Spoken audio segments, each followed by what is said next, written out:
Tonight, on a silent and unlit stretch of coastline in Northern Cyprus, something extraordinary is about to unfold. Something most people will never witness, and something that may not exist in the same way for much longer.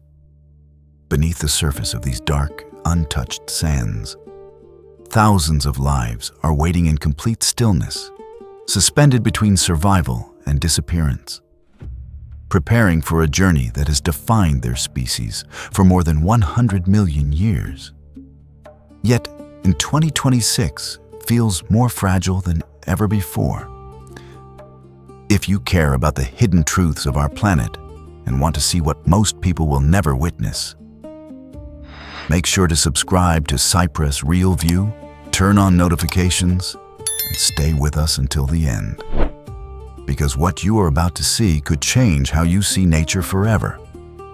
We are standing on Alagadi Beach, one of the most critical nesting grounds for green turtles in the Mediterranean.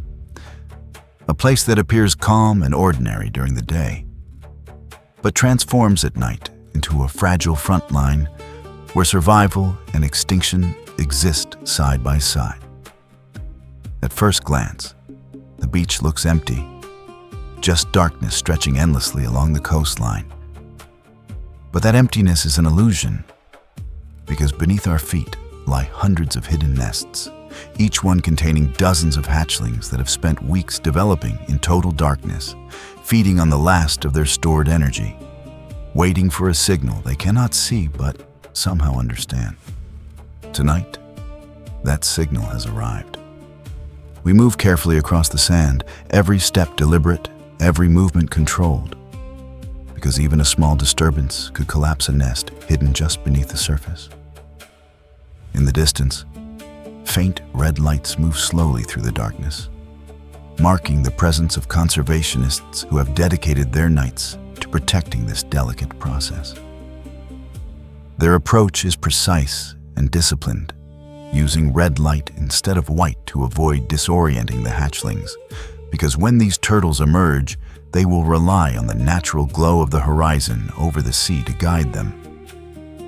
Any artificial light, even something as small as a distant building or a passing car, can pull them in the wrong direction, turning a natural instinct into a fatal mistake.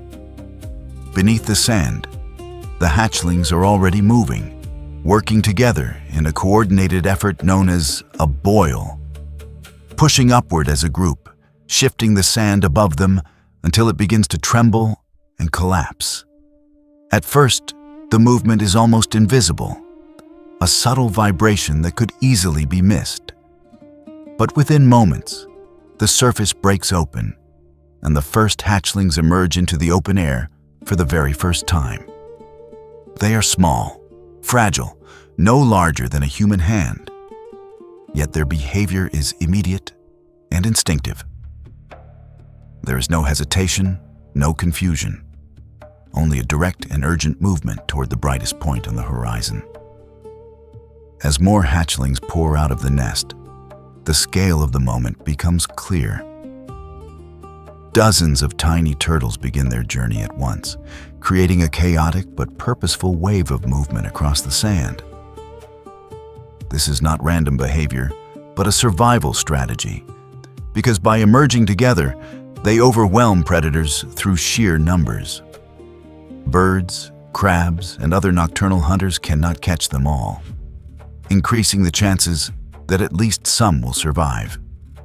It is a brutal system, but one that has allowed their species to persist for millions of years. The journey to the sea, however, is far more difficult than it appears.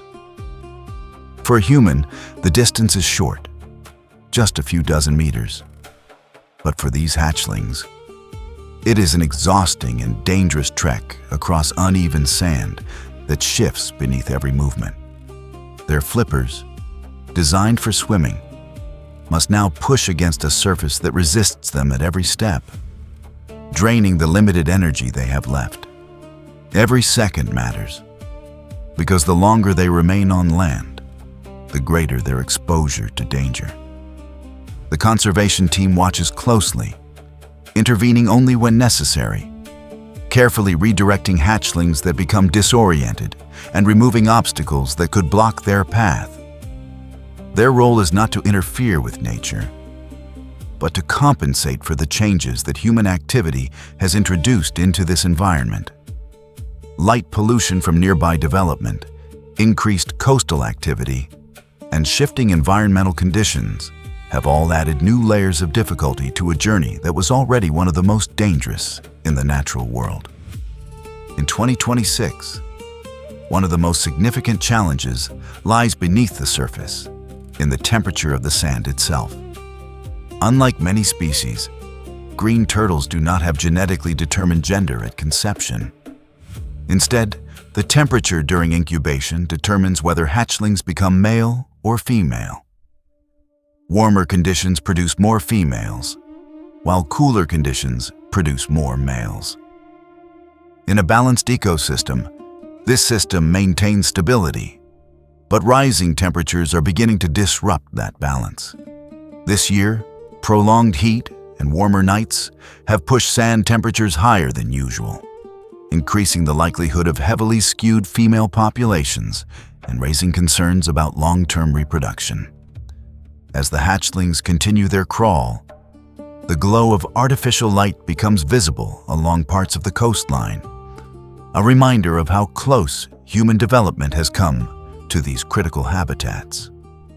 For the hatchlings, this light can be dangerously misleading, drawing them away from the sea and into areas where survival becomes almost impossible.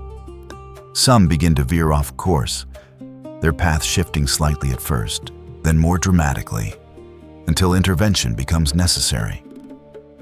Conservationists step in, gently redirecting them back toward the correct direction, racing against time as each moment of confusion drains valuable energy.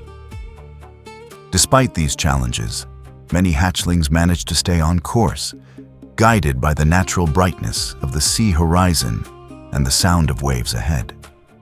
The closer they get, the more intense their movement becomes, as if driven by an internal urgency that cannot be stopped. One by one, they reach the edge of the water, pausing briefly as the waves approach, and then, with a final push, they are pulled into the Mediterranean. But reaching the water does not mean safety. In fact, it marks the beginning of an even more dangerous phase. Beneath the surface, predators are already waiting, and the open ocean presents challenges far greater than anything they faced on land. Out of every 1,000 hatchlings that enter the sea, only a small fraction will survive to adulthood, and even fewer will return to this very beach years later to lay their own eggs. Back on the sand, the process continues. Some nests are still active, while others require careful excavation to ensure no hatchlings are left behind. Conservationists dig slowly and precisely, uncovering hidden chambers where late hatchlings are still struggling to reach the surface. One by one, they are brought out and placed onto the sand, where their instinct takes over and guides them toward the sea. Even after assistance, they must complete the journey on their own, because this crawl is essential for imprinting the location of the beach, a biological memory that may one day guide them back. This ability, known as natal homing, remains one of the most remarkable mysteries in marine biology. Somehow, these tiny creatures will navigate across vast oceans and return to the exact region where they were born. It is a process that connects generations, linking past and future in a cycle that depends on both instinct and environmental stability. As the night progresses, the intensity begins to fade, replaced by a quieter, more scattered movement across the beach. The main waves of hatchlings have already entered the sea, leaving behind only a few late arrivals making their final push. The horizon begins to lighten, signaling the approach of dawn, and with it, an increased risk for any hatchlings still on land. The conservation team works quickly to ensure that as many as possible reach the water before daylight fully arrives. Gradually, the beach returns to stillness. The red lights disappear, the movement fades, and the surface of the sand smooths over, erasing most visible traces of what has just taken place. To anyone arriving in the morning, it would appear as if nothing had happened, as if the night had passed without event. But beneath that calm surface lies the memory of thousands of lives beginning a journey that will span oceans and years. Each hatchling that entered the sea tonight carries a small chance of survival, a small possibility of return, and a role in the future of a species that has survived for millions of years. And yet, that future is no longer guaranteed. Climate change, coastal development, and human impact continue to reshape the environment in ways that challenge even the most resilient species. And still, the cycle continues. Because for now, these beaches remain active, these hatchlings still emerge, and this ancient journey has not yet been broken. But its future depends on what happens next, on the choices that are made, on the awareness that is built, and on the willingness to protect what remains. If this story opened your eyes to the fragile reality of our natural world, make sure to subscribe to CYPRUS Real View like this video, and share it with someone who needs to see it, because awareness is the first step toward protecting what we still have, and your support helps us bring these hidden stories to light.